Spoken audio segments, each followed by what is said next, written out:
It's one of the most famous historic sites in England, Hadrian's Wall. Over 80 miles of wall, turrets and forts, stretching from coast to coast across northern England. Mile after mile of stone marching over the horizon, an icon of Roman dominance. And now, it's celebrating its birthday. In 122 AD, the Emperor Hadrian visited Britain, and as a Roman historian tells us, he put many things right, and he was the first to build a wall from sea to sea to separate the Romans from the barbarians. But Hadrian's Wall is also an enigma. To understand this familiar but surprising structure, I'm going to explore three key sites along its length. Arbea on Tyneside in the east, Chesters in the heart of Northumbria, and Burd Oswald in Cumbria as the wall approaches the west. I'll dig into some of the main questions about this 1,900-year-old structure. Why was the wall built? Barbarian land. Who were the people who lived here? For women. This is aggressive defence. What happened when Roman rule in Britain came to an end? Did this wall come tumbling down? And don't worry, I'll also be seeking out the influence of Hadrian's Wall in modern times, from the Eagle of the Ninth to Game of Thrones.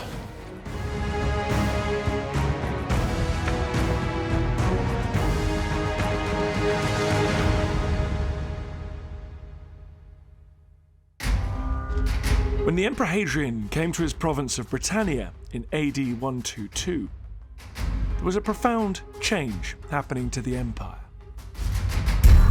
Up until then, in the 150 years since Augustus, the first emperor, the Roman Empire had no real borders. It had just grown and grown, with no apparent limit. But now the empire was increasingly coming up against obstacles.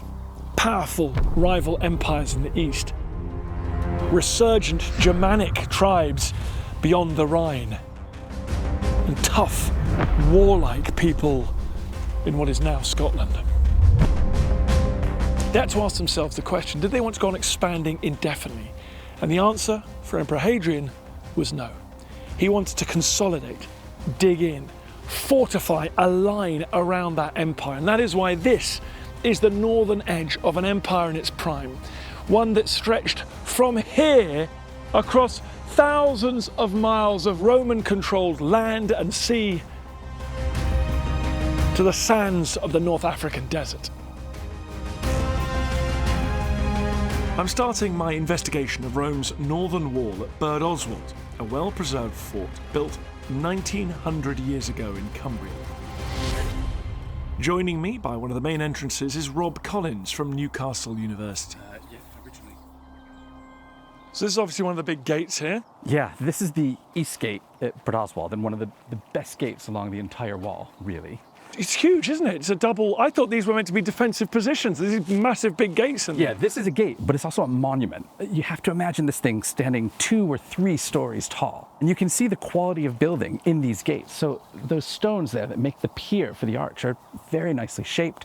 You've got this little Springer stone, and actually the first voussoir, the first bent stone which would form the arch over the whole gate. Is this the idea? You're kind of entering or leaving the Roman Empire and they want you to know about it? Well, in some cases, but actually it's not just the empire, it's a fort. You know, this is a large settlement full of 500 soldiers. You know you're coming into military space when you walk through a gate like this. So we've got 500 men here, and this is one of how many castles on the wall? There are 17 to 20 forts along the wall, those fortified garrisons. Yeah, a castle in a medieval sense. Burd Oswald follows the classic fort design of Hadrian's Wall. It has curved corners, giving it a playing card shape. There's large gateways on the east, west and south sides, and its northern edge runs along the line of the wall. There would have been a fortified gate here, giving access to the lands beyond the wall. According to Roman sources, there was unrest in northern Britannia in the early 2nd century AD. It's possible the wall was built, in part, demarcate hostile tribal groups from those who were allied to Rome, like the Brigantes, who appear to have been the largest group in that region of Britain. With Hadrian's Wall, you get something new. You're getting monumentality, and in stone. So all of a sudden, local people are encountering very large, very solid fortifications. And if that isn't the worst bit, they've then got this massive entire wall that's cut the island in half. They can no longer just simply move their flocks from field to field if they're living locally. It's presenting a whole new way of life. How many men would have manned this as a defensive belt right across this part of England? How many would there have been? It's tough to be certain about numbers at any given time. Strength reports can sometimes lie, but you're looking at really a minimum of 12,000 men. It's a big deal. It's an army in and of itself, just based on this line on the wall. Yeah, that's one army in one small corner of the Roman Empire. Yeah. Do we know anything about those 500 men who would have been here? Well, what's great about this fort and most of Hadrian's Wall, in fact, is we have hundreds of inscriptions that often name the units that are in occupation. And here at Bord Oswald, the most famous unit, the one that was here the longest, is a unit of Dacians. So Dacia is part of the Roman Empire, which is now modern-day Romania. Wow. So the Romans were really good about redistributing the manpower, I think we could say, of potentially, the most dangerous element of a population, those young men who have lots of energy and spirit and maybe not so much sense, putting them in the Roman army, shifting them to a different part of the Roman Empire where they can do the job of the empire and not endanger the empire.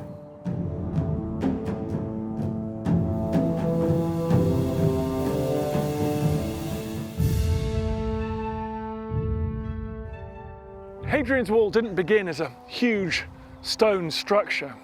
Initially, in this part of the wall, it actually began as a turf wall. You can see the remains of it here, a big mound of turf and soil. And it was only perhaps when Hadrian came to visit himself that the plan changed. The turf wall was turfed out and a massive stone wall was built just over there, 50 meters to the north.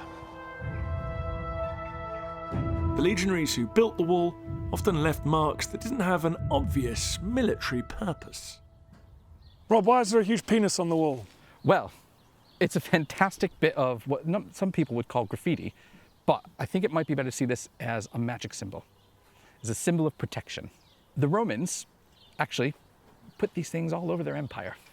So anywhere you travel in the Roman Empire, I would challenge you, you should probably see a phallic symbol someplace where the Romans were building. But this is not just graffiti carved out of the wall. This is a relief. This is a stonemason has been to work on this. Yeah, this has taken a bit of time for probably a legionary soldier to carve out of the stone. And actually, if you think of it then as a protective symbol, because that's what a phallus is often meant to do. It's meant to protect a wearer if you have it as an amulet. If it's carved on your house, it's supposed to protect your home. Here we have it carved into the wall. They're putting some magic protection into the wall. And it kind of changes things a little bit when you think it's not just a massive physical barrier, but actually maybe they're trying to imbue it with a bit of magic too. Speaking of massive physical barrier, it's now, 2 meters tall here. How high do we think it would have been? We think it's about 4 meters tall at its full height. So it's double this? Yeah, double this. So you have to really consider this as a barrier. And it's not just a wall. So anyone trying to cross the wall, they've got to go across a massive ditch. They then have to climb the wall. They then have to get a little bit further afield, and then they've got to go over a mound, down a ditch, and up another mound called the Vallum.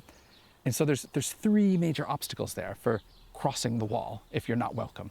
You think of Roman legions not fearing anybody or anything, and yet to invest that much time and effort in creating this huge defensive belt, something they didn't like up here. Yeah, it's a massive investment of manpower to build this thing, and not just for 1 or 2 miles. It's 80 Roman miles long, a bit more than 72 modern statute miles. So it's not a quick decision or a cheap build.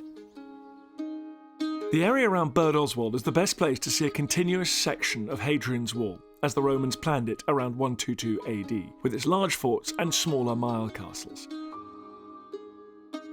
Rob and I are heading a couple of Roman miles along the wall to Mile Castle 48, positioned above the steep-sided Poltros burn. A railway embankment built by the Victorians now follows the line of the wall. Coming in now through the south gate, heading north through the wall. Is it me or is this fort built on the skew a little bit? It is a little bit wonky. And it was for the Romans too. You can look at the stones there on both outside walls. Yeah. And you can see they're at an angle. So the Romans built to the slope. Right, so it hasn't just subsided. There's no subsidence. This is exactly how the Romans built it. Why would they have built on a forward-facing slope like this, not on the higher ground up there? So it looks a bit odd now. We've got a train line in front of us, the woods blocking the view. But actually, if you think about where we are, we're right beside this really narrow defile, this burn, the Poltrus burn. And actually, it's positioned very well to watch people going up and down that burn in terms of people who might sneak in, people who might sneak out. So while it looks silly to a modern viewer, if you think in terms of how people moved in antiquity, people who might not want to be caught, actually, this is a really good position. And out there, where the railway embankment is now built on Hadrian's Wall, through those trees, that is the barbarians. That is Barbaricum, the land of the barbarians, where the empire ends and barbarianism begins. And what signifies a barbarian? Is it their culinary taste, the way they dress? That comes into it, but it's actually quite simple. For the Romans, a barbarian is anyone who isn't Roman. But it's not so much an ethnic or racial attitude because they're not banned from the Roman Empire. The Romans are actually surprisingly inclusive in the ancient world. So as a barbarian, you can become a Roman citizen. And if you're a barbarian farmer, could you bring your flocks through here? That's what we don't know. What we really need is some evidence showing that. But this wall makes it very hard to move your flock of sheep back and forth if you need to. And speaking of wall, what's this extra bit of wall here? Is this a later addition? Why have they walled up some of this gateway to the north? Yeah, so this big, fantastic gateway gets narrowed to a simple postern, just one-person portal. Just here, yeah. And that becomes a control point, really. Is that because they're scared about sort of giant forces crashing through here? It could be, but if you also consider that by blocking this gate, making it so just a single person could come through, you're really reducing the usefulness of this gate. That forces anyone with wagons of goods, large herds of cattle, flocks of sheep, to go to those forts and go through the gates at the forts, where there's lots of soldiers. How did people come and go? Is there a system of passes or passports, paperwork? We know from other frontiers, Egypt especially, where they have ostraca, bits of pottery with messages painted on them, that this would act as a pass. So there is a paperwork, a pass that an officer would sign that would allow you access in and out of the Roman Empire. Just like modern borders, there could have been quite the administration up here. Absolutely. And also potentially, a bit of corruption as well. Because actually, there's no major general that's sitting here. So this might be a lucrative position for a very lowly soldier if they want to make a little bit of extra cash. Life for those soldiers manning the lonely mile castles must have sometimes felt quite remote from the protection of the larger garrisons. This reconstruction of Mile Castle 48 shows how tightly packed and hunkered down these little forts were. So even though this is a solid feeling structure, it's still quite small, and I can imagine on certain nights here or misty days it feel quite isolated. But are there accounts of people from the north coming and attacking the garrisons here, slaughtering them, raids, full invasions? We don't have many historical accounts of battle. We have a nice account from Cassius Dio when the Caledones crossed the wall. And so we know there's the odd invasion, but this could be something which is a daily occurrence, a small skirmish as a Roman patrol party and raiders meet, or it might be something that's very rare. And of course that can change over time.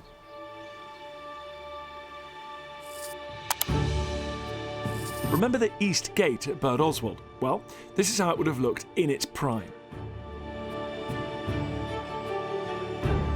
I've headed east to the remarkable reconstruction of a gateway on the wall, built by the mouth of the River Tyne at South Shields. This is a huge Roman base at Arbea.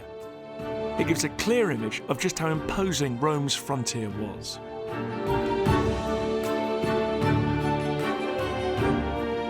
But I've come here to see something rather less monumental. Tucked away in Arbea's museum are two remarkable tombstones that reveal deeply personal stories about the people who travelled from across the empire to live and work around Hadrian's Wall. To help me decode the details is curator Alex Kroom, starting with a monument put up by a grieving husband. This one is the tombstone of Regina. So it says, to the spirits of the departed, Regina, freedwoman and wife of Barates from Palmyra in Syria. And she was of the nation of the Cativiloni, who come from southeast England, and she lived 30 years.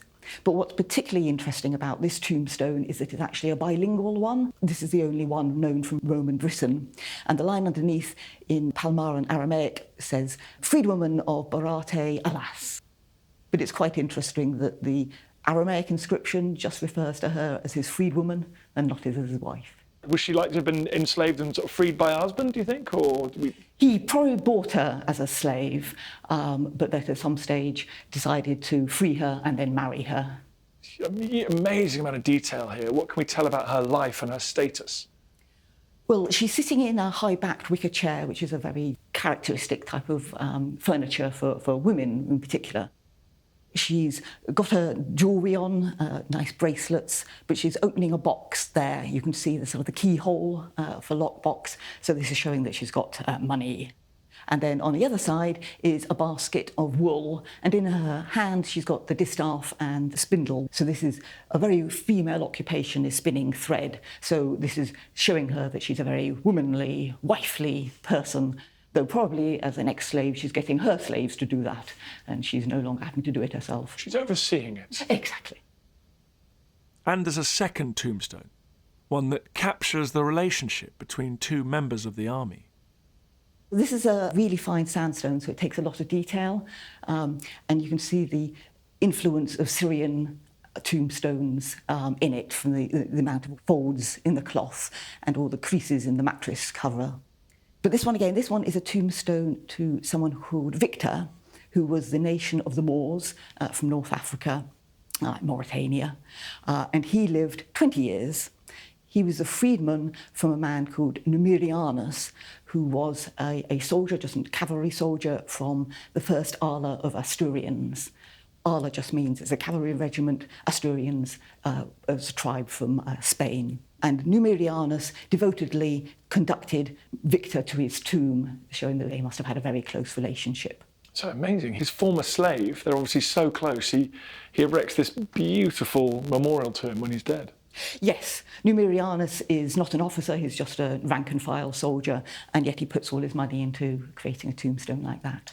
So we've got a former slave from southern England, we've got a Syrian, effectively, from what we call the Middle East now, Spanish and North African. What a collection of people would have been here. Yes, and that's just 2 tombstones. It's remarkable being able to decipher the stories of these people, whose very different lives brought them to Hadrian's Wall.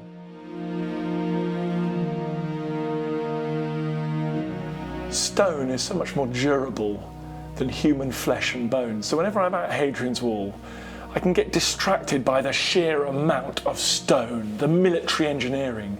But I don't think enough about the men who manned those walls, who were barracked in those forts.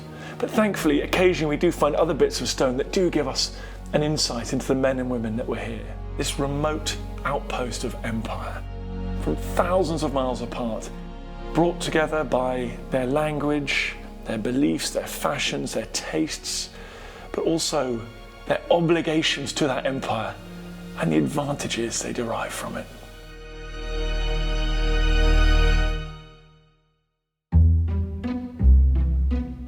From the fascinating human stories revealed at Arbea, I'm moving west to the central section of the wall, an unusual fortress, Chesters.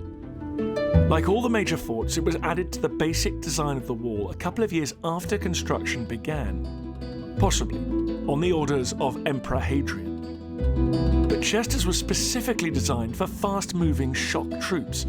Dr. Simon Elliott is helping me interpret its layout.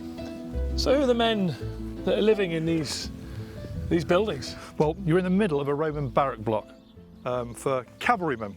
So actually these are barrack rooms and stables at the same time. So what the Romans did, because it was convenient and practical, was that the cavalrymen would have stayed in barrack blocks like this. Each is a barrack room. Each barrack room would have had 3 men, and interestingly, the horses in there as well.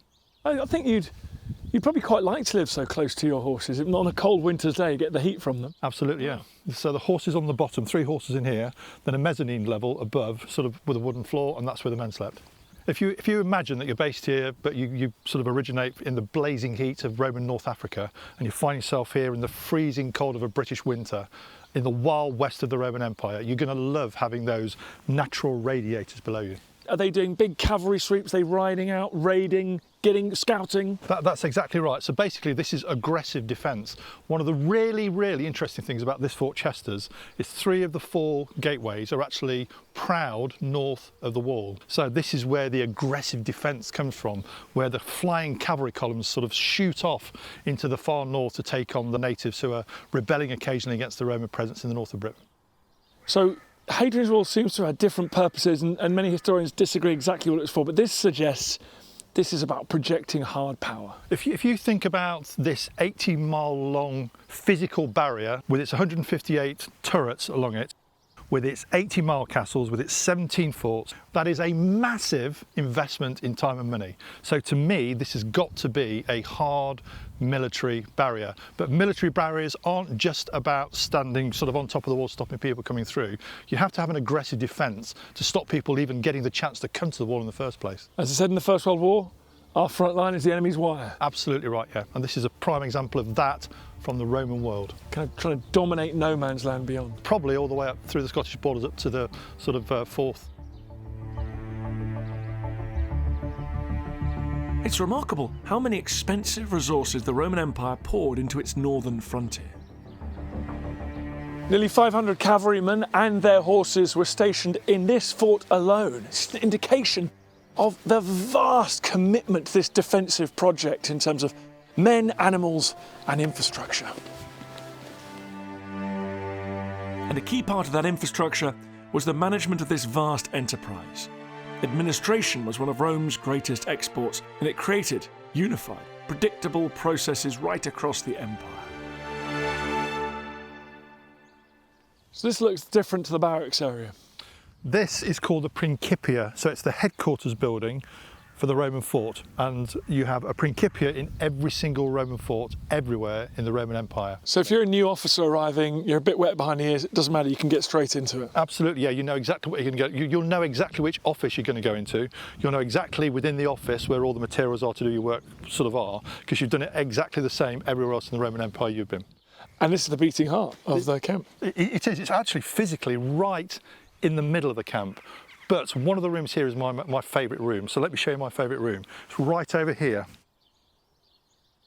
This is called the Chapel of the Standards. Ooh, this is where the units standard are, or we got like a flag today. Absolutely, yeah. This is the holiest of holies for this particular military unit, because right in front of you here, you'd have arrayed the standards, which would only come out to be used when they're actually on campaign. But also, even more importantly, you'd have a bust of the emperor. So this is where the commander of the unit would come and say a small prayer to the emperor to give them some good luck before they went fighting the Britons of the far north. But within this space, the holiest of holies, there's an even holier place, and that's behind us here. Oh, right. That's the strong room. That's the strong room, absolutely right, yeah. This is the vault in the Chapel of the Standards where the pay chest is kept for the military unit. So you've got the standards, the symbols of Roman Empire, and then you've also got the cash. The 2 twin pillars of Roman power. Absolutely right, yeah. I mean, basically, without that, there'd be no soldiers here. But occasionally, you need even more luck. So let me go and show you something just as important as this. And it's got a colloquial name as well. It's called the Chester's Chap. Oh, it's another penis. So this is a good luck symbol, the ultimate good luck symbol for the Roman military unit who are based here. Well, wherever you find dicks, you find Romans. And that's sitting proud, if you don't mind me saying, on the pavement here, isn't it? It's not hidden away. Dan, that is the largest phallus in Roman Britain. Crikey. Despite the macho good luck symbols, legionaries liked their luxuries too. Life on the wall could certainly be extremely tough, but the Roman army did provide the chance to relax and bond with your comrades. What a beautiful setting this is. Well, Dan, you're walking into a Roman bathhouse. Is that what this is? This is a bathhouse. This is one of the best Roman bathhouses actually in the whole of Roman Britain. It's absolutely amazing. Look at the view as well with the River Tyne. That's gorgeous, isn't it? Absolutely, yeah. Is this a luxury, or is this actually quite essential to survival up here in this climate? For the Roman soldiers, culturally, it's absolutely essential. Okay. So this tells them that they're still part of the Roman Empire. you could come from North Africa, you could come from Syria, you could come from the Balkans, from Italy, from Spain. So wherever you go, here as an example, you want to have all the accoutrements of being part of the Roman Empire, and one of the big cultural things about being Roman is bathing and having a bathhouse. So culturally, for the soldiers, it's vital. It's like the Americans can get Pizza Hut on any military base they're at anywhere in the world. Absolutely right, absolutely right. And is it on a slope deliberately so that everything goes downhill? Everything flows downhill, including at the toilets. Let me go and show you the toilet. Right at the bottom of the hill. Right at the bottom. And here it is. This is a Roman toilet. So you come to the Roman bathhouse, you're the soldier, and the first thing you want to do, you want to ablute. Yep. So you will sit right here, this is where the wooden bench was, and then everything goes into the drain below and it gets washed away into the River Tyne. Straight off to the Tyne. Very practical Roman engineering.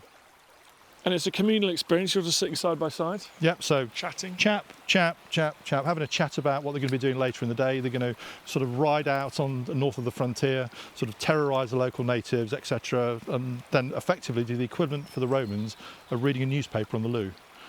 And then you carry on your bathing experience. If there's one question I get asked more than any other, it's how did the Romans wipe their backsides? Well, the real answer is we don't know, but most people think they use poo sticks, so a stick with a sponge on the end. But some experts think they used other things as well. So they may have used, for example, and think about this, think about the practicalities, pine cones. So think about that, a pine cone. And we certainly know that people in the ancient world used their left hand. Right, well, having used their left hand, they're going to want to have a good bath, aren't they? So let's go and have a good bath.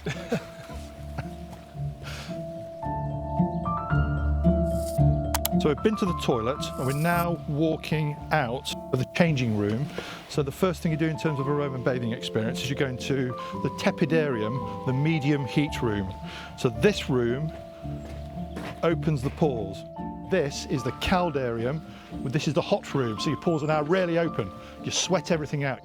You're in the far north of Britain. You're warmed up, you've got hot, and now you're going to jump into a freezing cold pool here to close your pores.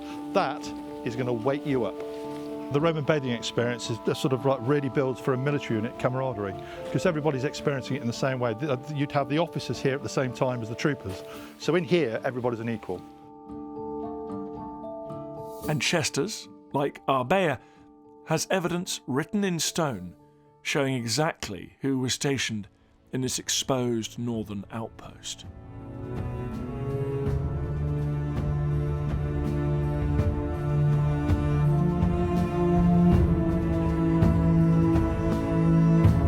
It's a real contrast coming in here and looking at all the carvings and the reliefs compared to the plain stonework outside.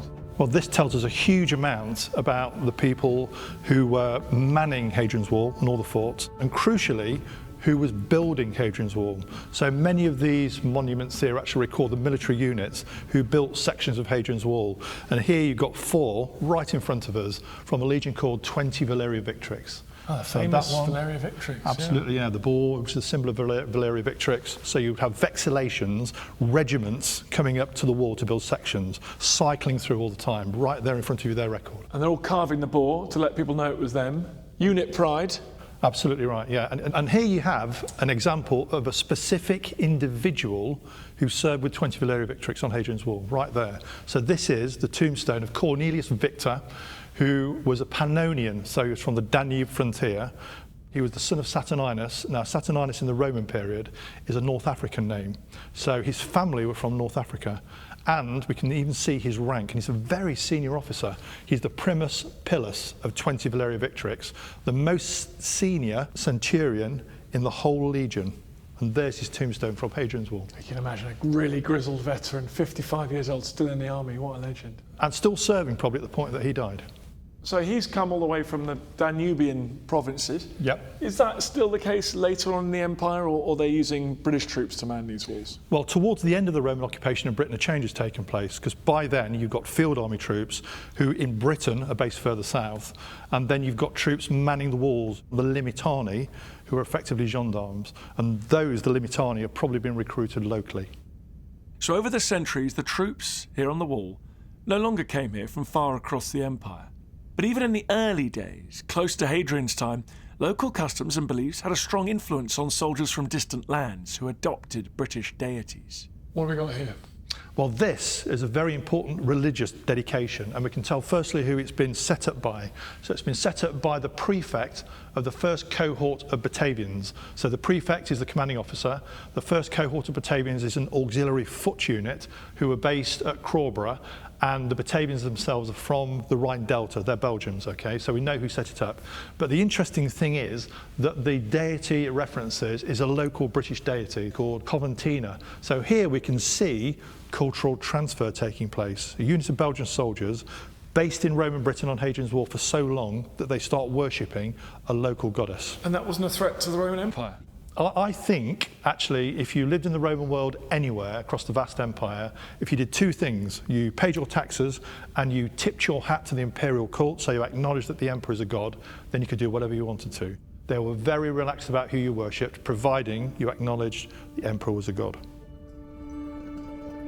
But eventually, the world of the god emperors like Hadrian came to an end. The wall that he commanded nearly 300 years earlier no longer took orders from Rome.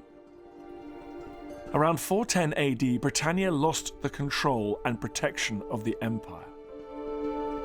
What happened to the great edifices built here? Back at Burd Oswald, there's fascinating evidence of how things changed in this once mighty fortress as Rome's northern grip loosened. Here we have one of the most important sequences along Hadrian's Wall for understanding the end of Roman Britain. We're at the granaries here at Burd Oswald. So every Roman fort has two granaries, and those granaries are meant to feed the garrison and hold enough supplies for a whole year. At the end of the Roman period, though, there's a massive change here. So in the 370s, 380s AD, this granary that we're standing in front of here, they stopped using it as a warehouse. This is no longer a storage building, but actually a hall, like a village hall, if you will, but someplace where people gather. But that's not the end of the story, because after this building has stopped being used, they then convert the northern granary into another one of these halls, except the stone is collapsed, so they're rebuilding it in timber, with timber framing. And then there's a third building, which they then build, which looks much more like a feast hall from Beowulf. And that's what these wooden posts are. And so we're going from something that looks like a Roman fort to something more like what we think of as an Anglo-Saxon settlement. Wow, so you're seeing that transition. It feels like a kind of bureaucratic, very military setup with the warehouse and the grain to a place where people are partying and gathering. So it feels more informal. Yes, absolutely. And under the traditional Roman method, the commanding officer would host dinner parties in his rather nice house. By the end of the Roman period, it looks like the commanding officer and whoever's in charge is hosting parties in the hall. Things are getting a bit looser. We're very far from the capital of the Roman Empire at the end of the Roman period. And the imperial capital isn't necessarily paying as much attention to this part of the empire. There are problems closer to home.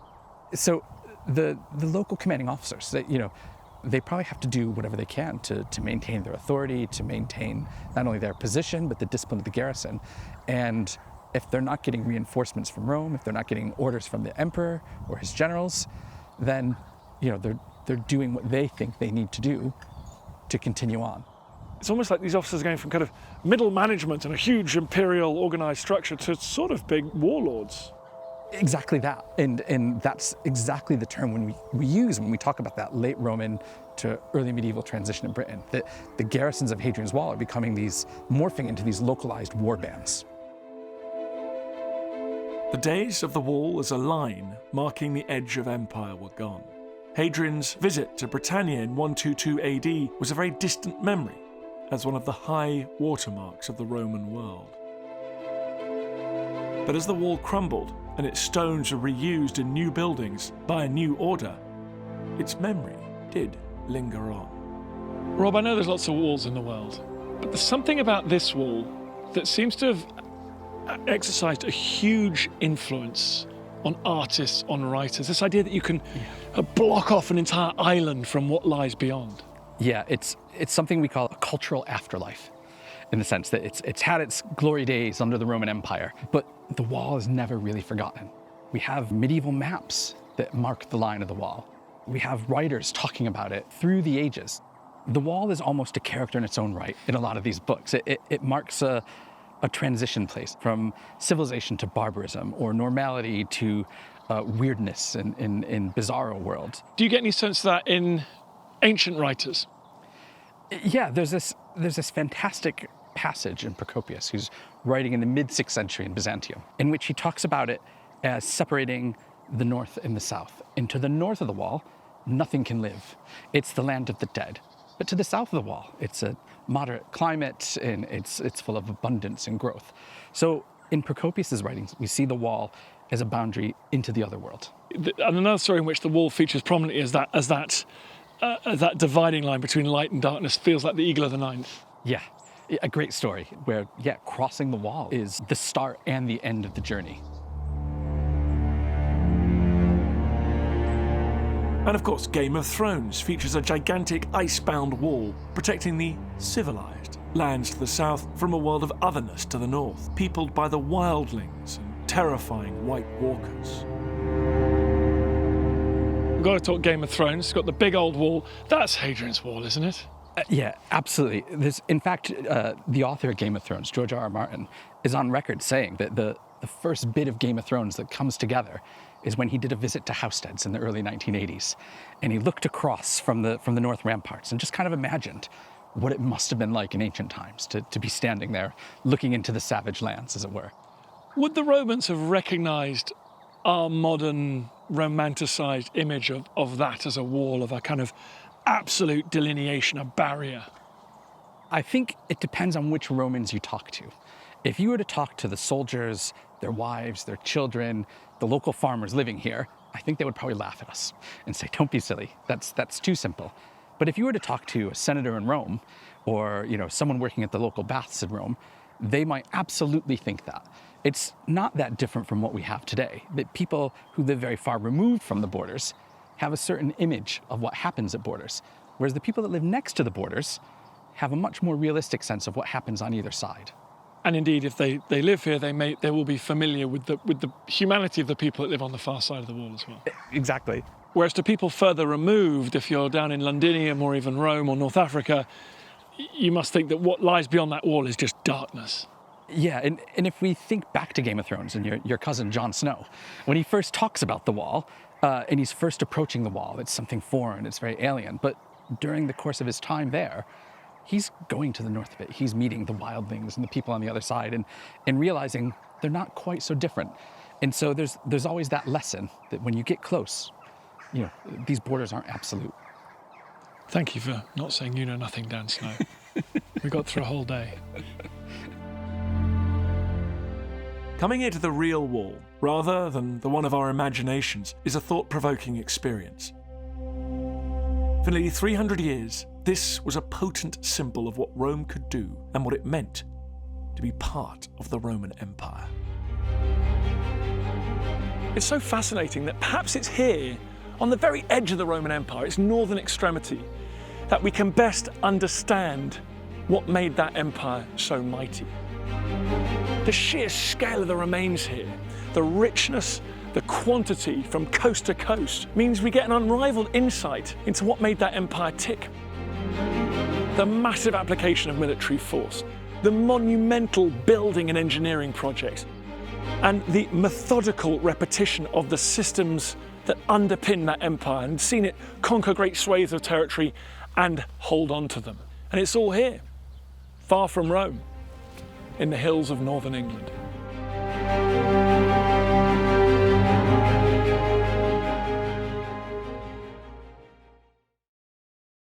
Thanks for watching this video on the History Hit YouTube channel. You can subscribe right here to make sure you don't miss any of our great films that are coming out. Or if you are a true history fan, check out our special dedicated history channel, historyhit.tv. You're going to love it.